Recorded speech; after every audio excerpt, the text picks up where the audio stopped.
الصوت اللي هو بتاع الصدى بتاع الملايكه في الفجر. يا حبايبي عامل ايه؟ موجود دلوقتي في سوق ديانا. سوق ديانا اكبر سوق مصري عالمي، مقتنيات عربيه وغربيه في سوق ديانا للتحف.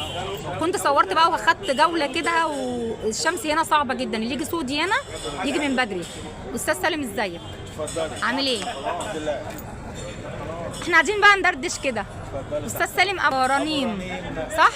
قول لي بقى الاسم ده انت خطفته منين؟ رنيم تسبيح الملائكه في الفجر. رنيم تسبيح الملائكة في الفجر. يعني معنى كده انت عندك معلومات عن الاسماء الدينية. طب ايه بقى تاني من الاسماء الدينية اللي احنا مش عارفينه؟ رميساء. معنى رميساء ايه؟ البنت المحجبة الجميلة. رميساء البنت المحجبة الجميلة. ايه تاني بقى؟ روفان حمام اللي بيطوف حوالي الكعبة. تمام. روفان 3 بنات بناتي ما شاء الله ربنا يخلي. روفان رميساء ورنيم. رنيم. طب ايه تاني بقى من الاسماء الاسلاميه اللي احنا ما نعرفهاش؟ يعني انا قلت لك انت خطفت الاسم ده منين؟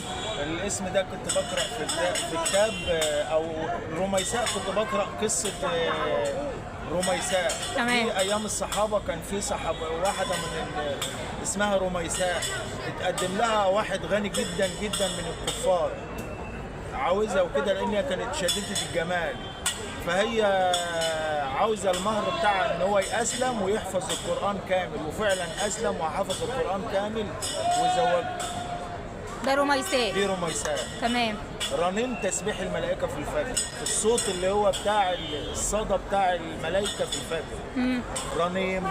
هو الاسم حلو جدا على فكره. رنيم اسم جميل. انا بصراحه لما تعبت قلت اقعد بقى كده شويه استريح وارجع اكمل لكم تصوير في سوق ديانا، فبقول له انت بنوتك ما شاء الله اسمها رنيم، لقيته بقى بيقول لي ده احنا عندنا اسماء اسلاميه كتير ومش دارجه، ما حدش يعرف عنها حاجه. الاسماء دي اللي بيبحث عنها بس في الكتب هو اللي بيلاقيها. تمام. طب في اسماء ايه تاني بقى؟ اسماء اسلاميه يعني مثلا ان شاء الله لو ربنا كرمك ببنوته تاني هتسميها ايه؟ انا ما عدتش جايب بنات خلاص. ماشي. طب فرضيا حد عاوز اسم كده جديد، الحمد لله. حد عاوز كده اسم جديد ربنا يخلي يا رب، حد عاوز اسم جديد واسم يكون اسلامي ويكون ليه معنى. رميساء قليل قوي، يعني الرميساء اسم جميل ورنيم يعني انت ما عندكش علم الا بالثلاث اسماء اللي انت اسماء بناتك؟ اللي انا علشان اسلامي برضه حور.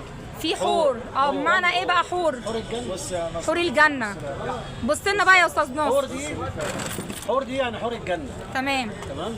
فالاسم جاي من اسم الحور. ماشي. اسم جميل برضه اسلامي. اسم حلو. واسم جميل تمام. ويتكون من 3 حروف. سهل النطق.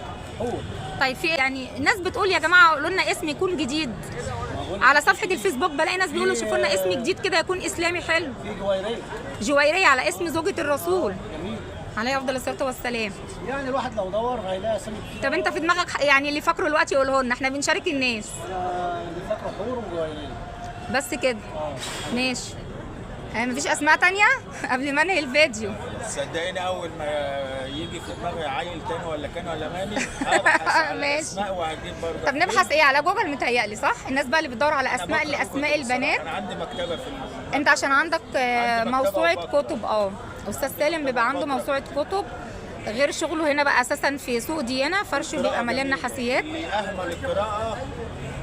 ما هو بقى التليفونات دلوقتي غطت على القراءة، هي القراءة ليها هواية بس مش كتير. احنا بنستخدمها غلط، لو اي بحث اي كان اي ماني في التليفون وقراءة بس معلومات عامة كده والله حاجة جميلة، بس احنا دماغنا جايبه لنا للصداقة مفيش حد قاعد بيفكر في قراءة. تكنولوجيا بقى، بس هي القراءة لسه في ناس هاوياها. قراءة جميلة قوي، اللي يعود نفسه ان هو يقرأ هيبقى مجتهد جدا وهيبقى متفوق جدا وهيعرف الدنيا دي حاجات كتير. ماشي. طب اسماء صبيان طيب اولاد مفيش؟ صبيان انا بحب فارس. فارس جامد، فارس الفارس. طيب في ايه تاني غير فارس اسلامي برضه؟ بحب فارس مش عارف. مفيش اسماء تانية؟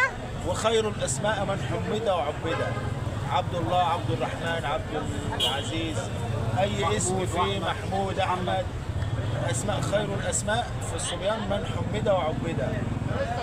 بس ماشي. شكرا.